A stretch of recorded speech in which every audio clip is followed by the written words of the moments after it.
doctors work very hard to increase their revenue, to make happy patients, to get positive reviews, to do good marketing, to have a great website, to treat people properly. I mean, Hmm. those all take a lot of effort. And I really hate to see that effort wasted because money is flying out the back door through embezzlement. This is Growth in Dentistry, a dental intelligence podcast where we ask the question, what does growth in dentistry look like to you? I'm Katie Polson, a dental hygienist and your host.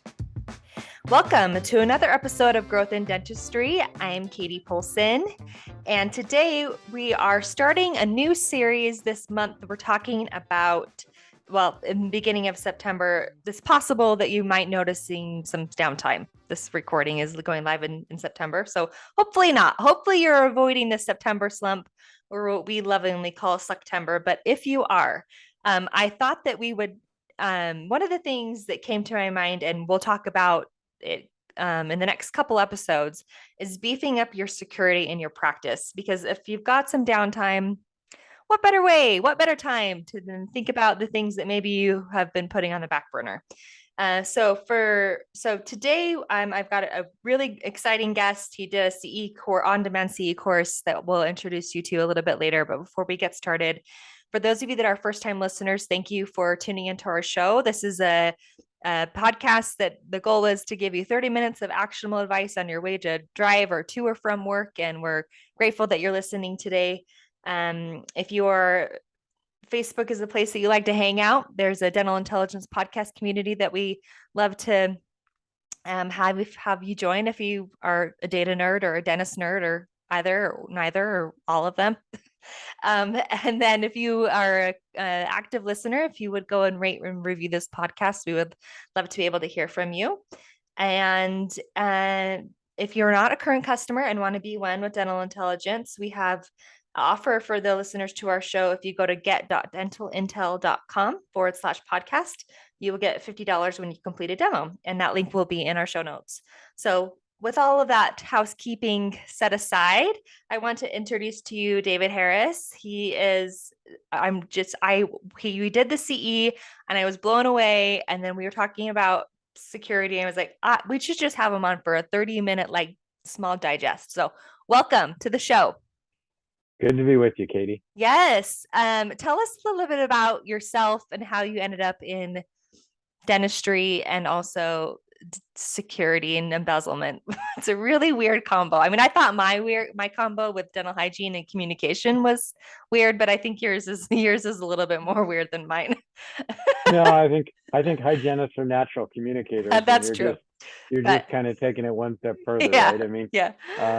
instead of a captive audience reclined with their mouths open, Yeah. you've got a whole That's bunch of true. That's so dental true. intel listeners. That's true. So Hopefully I'm captivating them, not because they're stuck in the chair now, but we'll see. That's a yeah, good. the difference is now they want to listen to you. Or they can turn Um, me off. That's all the the above.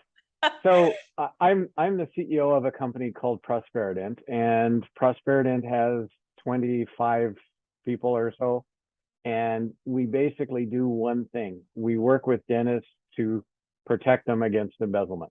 Mm.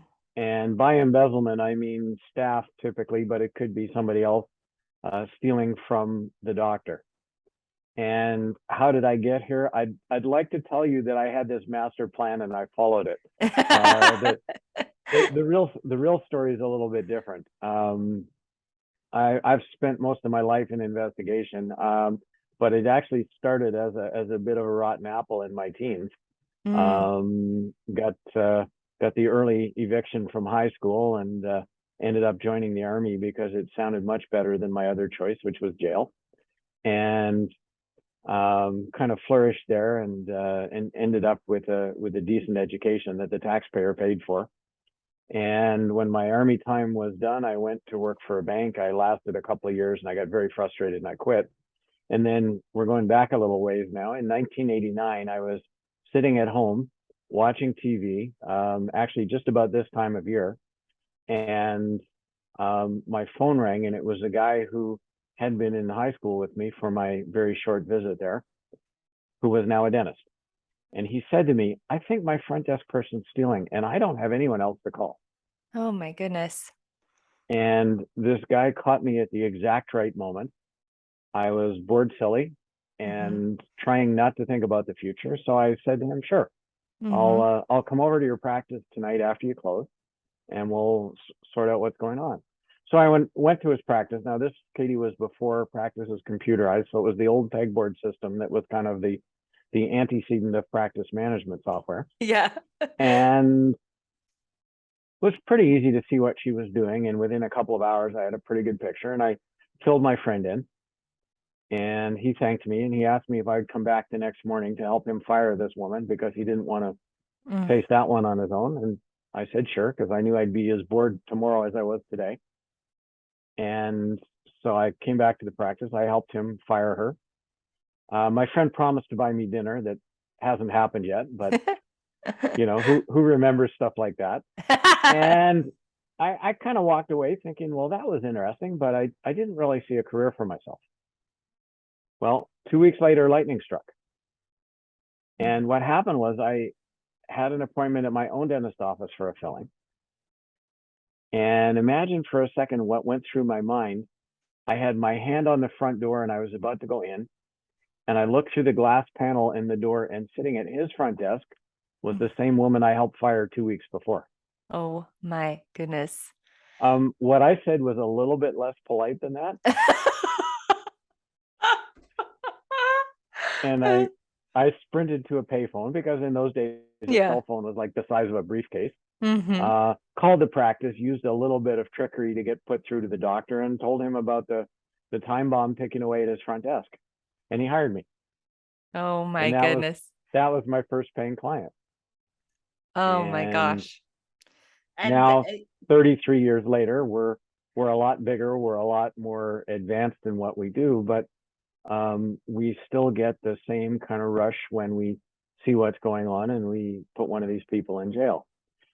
I can tell you that this morning I signed off because all of our reports go through me before they go out to the client. And I signed off on one this morning for an embezzlement of $527,000. Oh my gosh. That is so much money.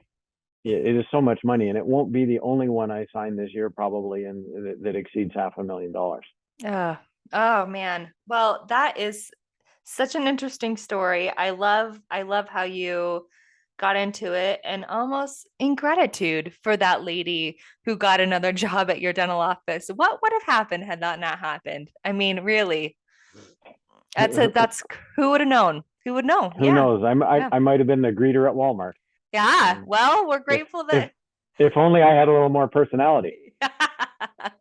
Oh my goodness. Well, that's such a crazy story. So when I listened in on your CE and you got into a little bit about how embezzlement kind of shows up in the practice, and just I think it'd be interesting for our listeners in a condensed version to know kind of like, what does it even look like in a dental practice? How has it been displayed in your years of looking for it?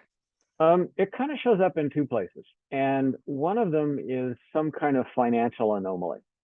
And one of the classics, but certainly isn't the case in every embezzlement, is that the amount of money that practice management software says was collected is greater than the amount of money that was deposited into the bank. So, you know, one of the purposes of practice management software is to track collection. And if your practice collected $40,000 today, then really $40,000 should go into the bank. Not necessarily all today, because there's some money that has a timing difference. Exactly. If somebody pays by credit card, then there's a couple of day lag, for example. Right. But the basic principle is there. So a lot of thieves, particularly if they think the doctor's not watching that, will steal by simply posting payments in software that never get deposited. So that's a classic. Now, that isn't always the case, because if I'm a thief and I think that my doctor is watching that, then I have to go at it a little bit differently. And typically my challenge then is, how do I make the software lie about how much money came in? And I'm not going to get into details here, Yeah. but We don't want to give anybody ideas. yeah, we're not here to teach thieves how to do it. Yeah. But it's not that hard to do in any practice management software. I mean, all software can be tricked to over-report collections. So it creates anomalous transactions. Whether or not those would be noticed in a practice is a good question. And thieves are pretty good at finding ways to make deceptive transactions that don't really become conspicuous. So one way to find it is to see some kind of financial irregularity. The other way is that most thieves act like thieves. And acting like thieves can take a lot of forms, but it can be, for example, a desire to be alone in the practice. Most thieves want to be by themselves when they're doing their stealing, partly because they don't want to be observed, and partly because it takes concentration to steal. I mean, you have to do a series of things properly, and if you do them out of sequence or you forget a step, then you get blown. So these people will come in early, or they'll stay after work after everybody's gone home, or they'll kind of slide into the practice on a Saturday maybe, and they may even tell the doctor that they're going, and a lot of doctors will confuse working against them with working for them, because superficially those two things look pretty similar. Yeah. Another characteristic of thieves is that they tend to be very territorial. So they will be possessive about their duties, and it often even extends to their workspace and their computer. I mean, I get a call about once a month from a dentist somewhere, and it starts with, well, my office manager was at lunch and somebody else sat at her desk and was doing something, and the office manager came back and lost it. And what do you think? And often that's somebody who's up to something. Lots of other behavioral manifestations. A lot of thieves will be very reluctant to take vacation, because when they're gone, they can't control how information moves through the practice anymore. Depending on the type of stealing that's done, you may get a lot of patient complaints about their bills. Yeah. If the office manager or whoever is stealing is there in the practice, typically those calls get routed to them and they can kind of deal with them. If the thief is gone for 2 weeks, then there's a possibility the doctor becomes aware that there are a lot of patients unhappy about their bills and looks into it a little bit more. Yeah. So those are some of the behaviors that you might see if somebody's stealing. Yeah, that's some really great information. I'm writing down some times in which we can kind of talk a little bit about, because honestly, it's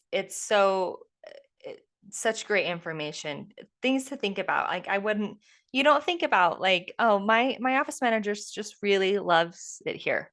She never takes time off because she just loves to work here. You know what I mean? And that is a very scary thing. The one thing that, and I've talked about this before, is how, and I guess would you say that dentistry is more susceptible to this particular form of embezzling? And maybe not, but I can just picture so many dentists in my mind just giving up the control of the back end of the practice to the office manager so that they can focus on the thing that they went to school to do, which is to fix teeth. So I don't know.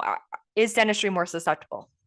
Yes, and it is. And the reason you gave is one. I mean, I know of very few dentists who went into dentistry because they really wanted to be business owners. Right. For almost every dentist I've met, their true joy is talking to patients, giving them beautiful smiles. That unveiling moment when the patient says, "Wow," that's what fuels their joy. And the running the business part, not so much. You nailed it a second ago. A lot of dentists struggle with the difference between delegation and abdication. And delegation means I'm giving you a job to do and you're accountable back to me, and I'm going to enforce that accountability. And abdication means I don't ever want to hear about this again. That's a tough balance for a lot of dentists. There are other factors though too.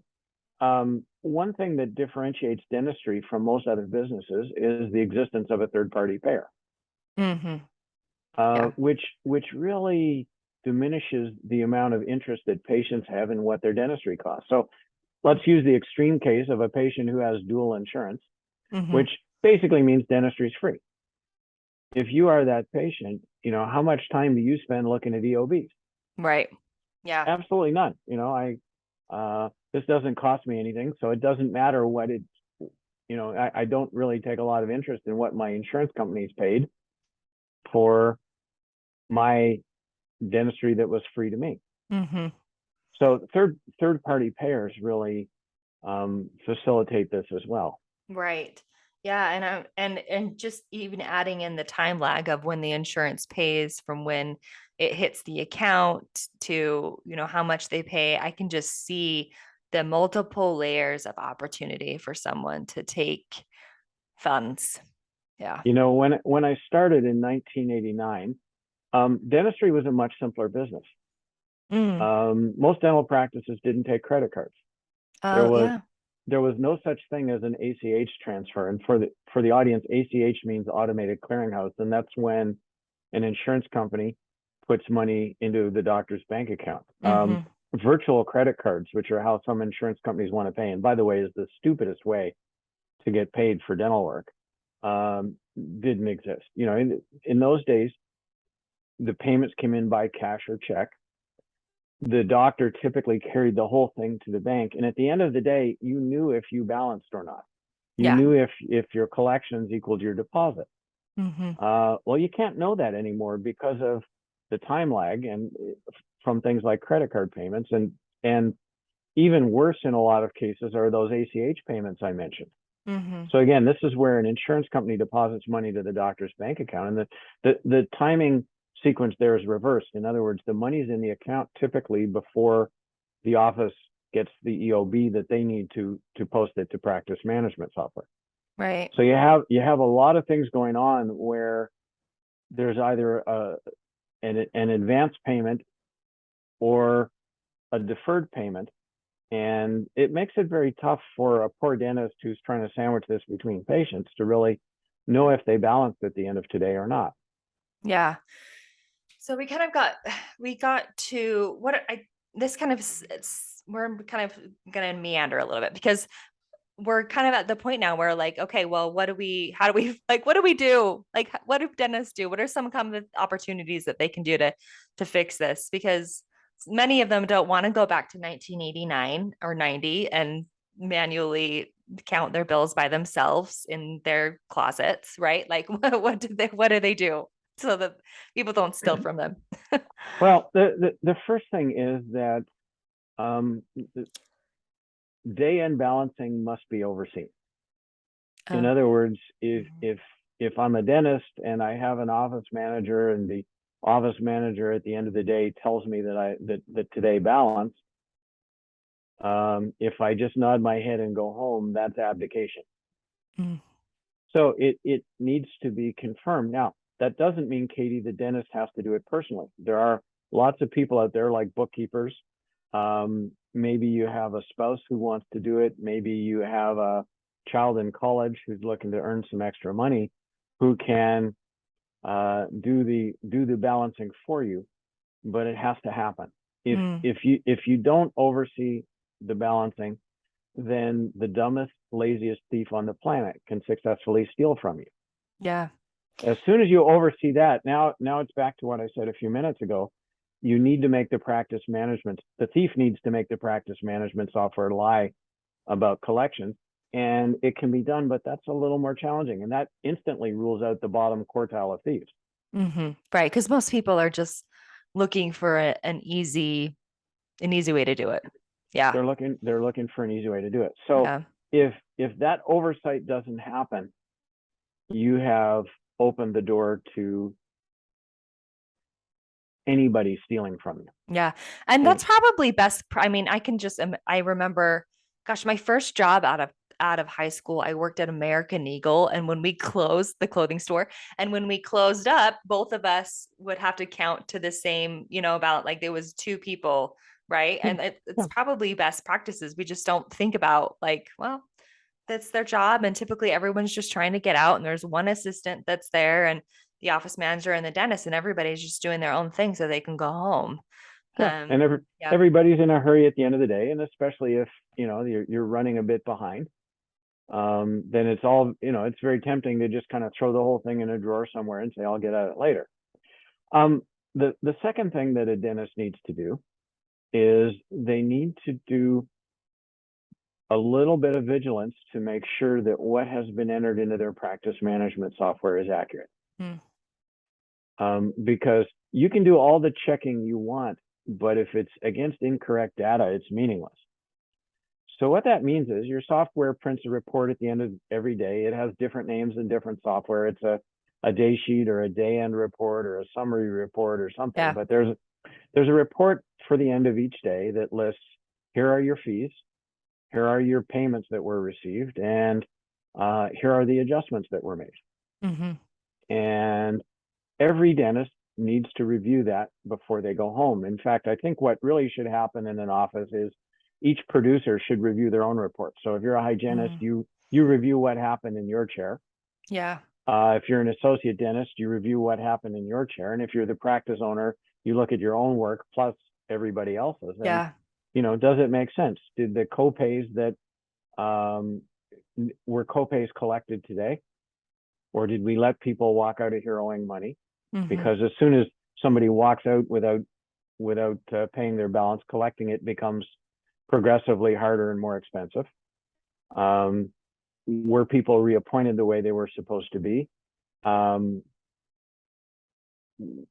What openings did we have, and what effort did we make to fill them? I mean, there's some of it that goes a little beyond embezzlement, even into just running a good tight ship. But I love the idea of having each provider look at those. So as a hygienist, I was paid on collections, and because of that, I wanted to make sure that everything that I did that day got walked out correctly, right?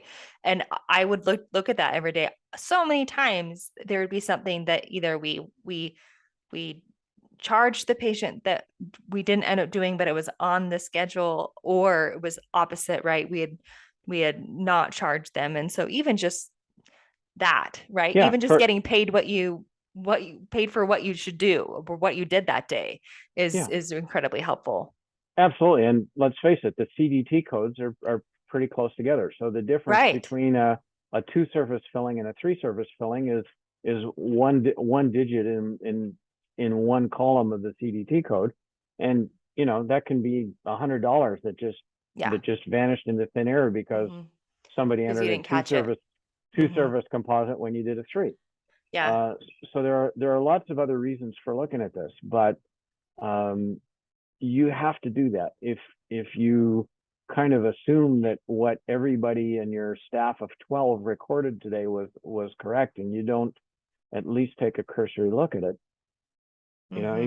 It could be clerical errors. It could be something more sinister. Right. So those are the first 2 steps. The third thing I'll say, which fortunately isn't something we have to do every day, but most dentists make hiring decisions with far less information than they probably should have. And I'm going to give your audience kind of a chilling statistic. 70 million Americans, so that's 1 in 4 adults, has a criminal record. Oh my gosh. And yet most dentists hire people without checking to see if they're one of that 70 million. What? 1 in 4 adults? 1 in 4 I'm just adults. walking around in the world thinking everyone is just great. Actually, I don't know if you're a Malcolm Gladwell fan, but I just listened to a book by him about like people just like leaning to trust. Anyway, anybody, you guys, I'll link the book if anybody wants to read it. Honestly, but yes, I am the same way. I do the same thing. I cannot believe that statistic.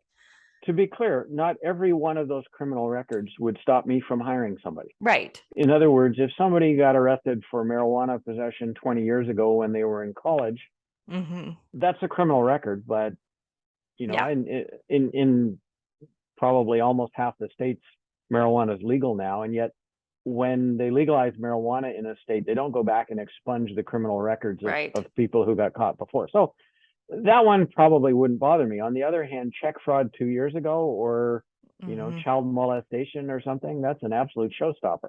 Yeah.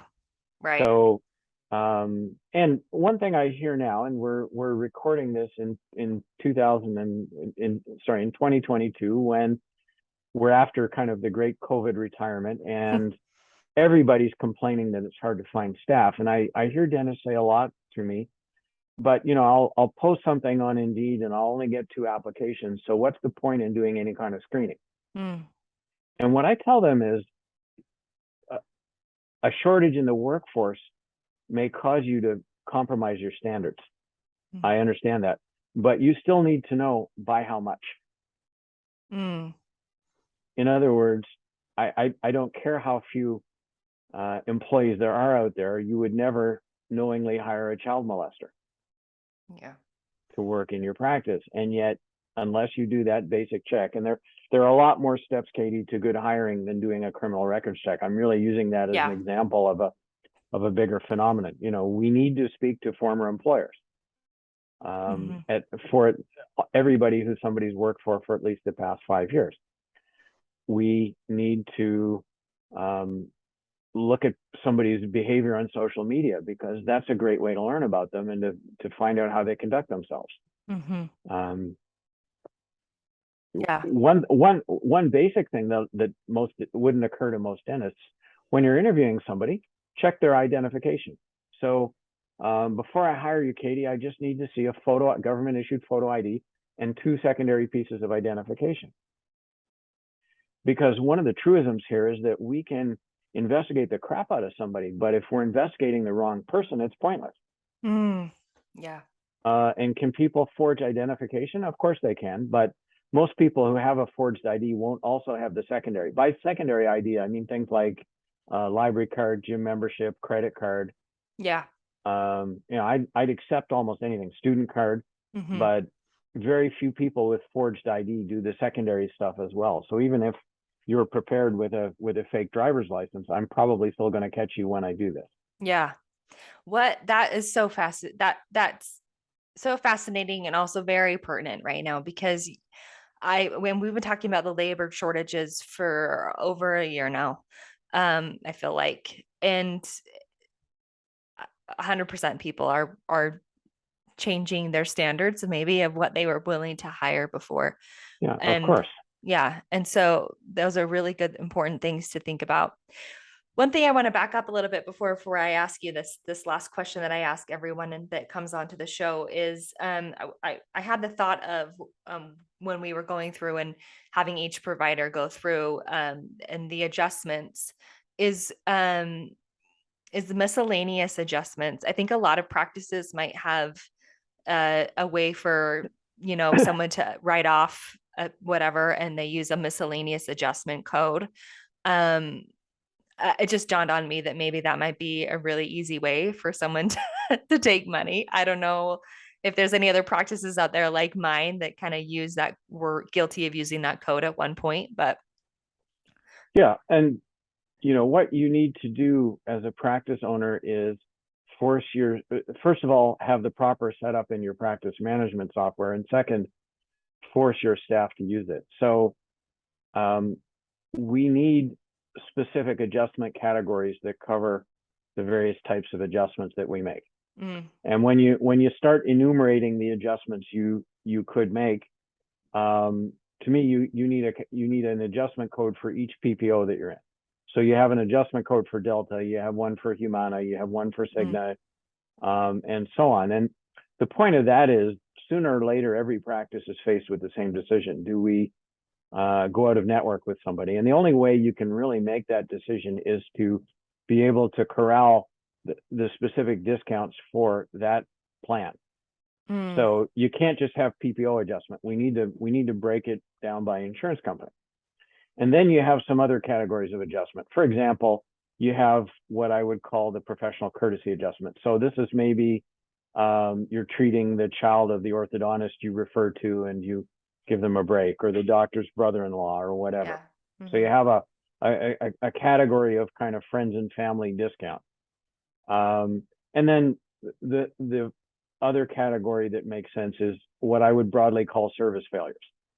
So this is for the poor woman whose crown breaks 3 times, Mm-hmm. and she has to keep coming back in for redos.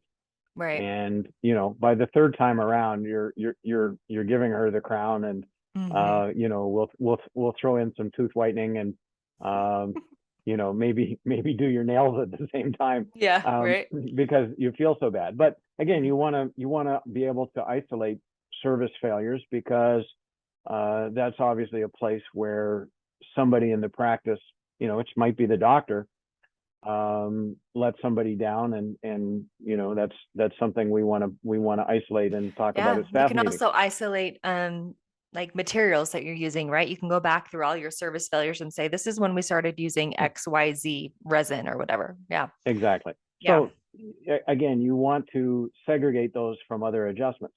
So then finally, you have this miscellaneous category. And my rule is very simple. When there is miscellaneous adjustment, now whoever's making it needs to put a lot of detail in the notes about why they're doing it and why it doesn't fit any other category.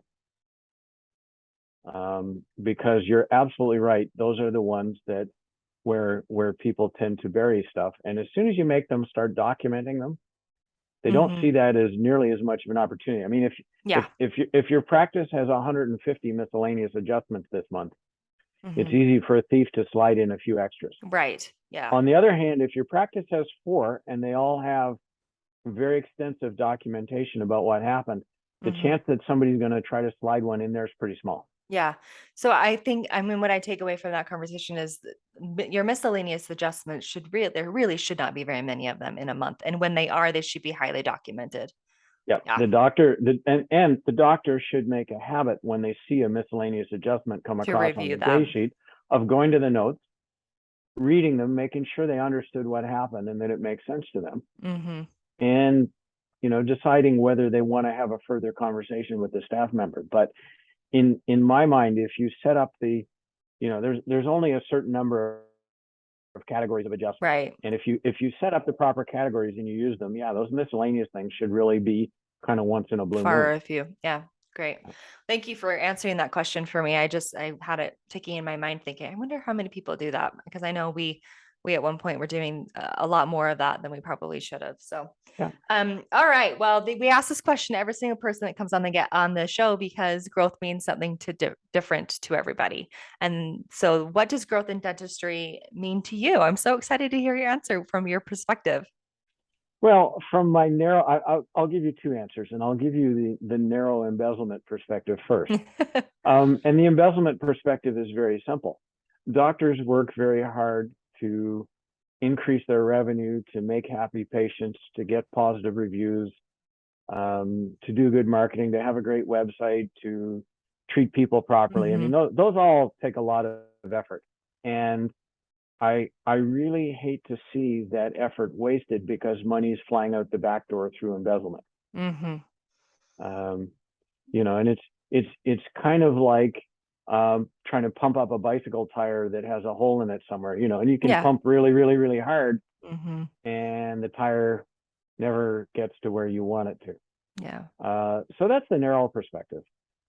From a broader perspective, I think the one question that I would like to see more dentists ask patients is to first hand them a mirror and ask the patient, is there anything about your smile that you'd like to change? And I know this has nothing to do with embezzlement, but it's a great question to ask. And whatever comes out of a patient's mouth next is probably going to make the doctor money. Yeah. And it's probably their most important thing. Sometimes that's such a great question. It's one that I think about often when I'm with the patient, like I can tell you everything that's wrong with your mouth, but it's probably not the thing that you want to hear.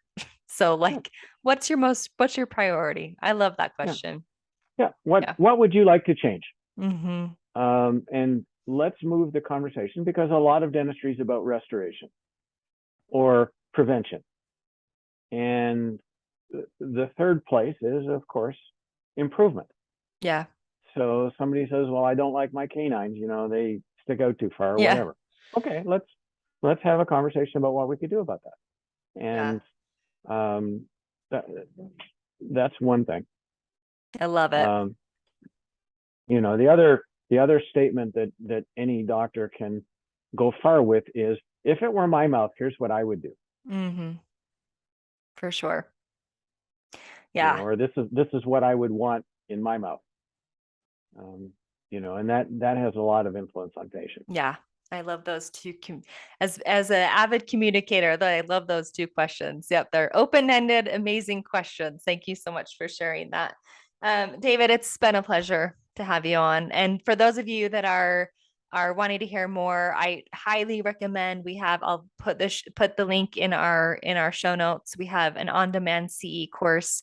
You can get 2 free CE credits and learn a ton more about this topic. I would highly recommend you go do that. David, if they want to reach out to you at Prosperident, how can they do that? They can either go to our website, which is www.prosperident, prosperident.com, or they can call us at 888-398-2327. Okay, perfect. I'll make sure that those two things are also in our show notes. Thank you so much. Really, really appreciate it. It was a pleasure, Katie. Yep. All right. This has been Growth in Dentistry, a dental intelligence podcast. I'm Katie Polson. Keep growing.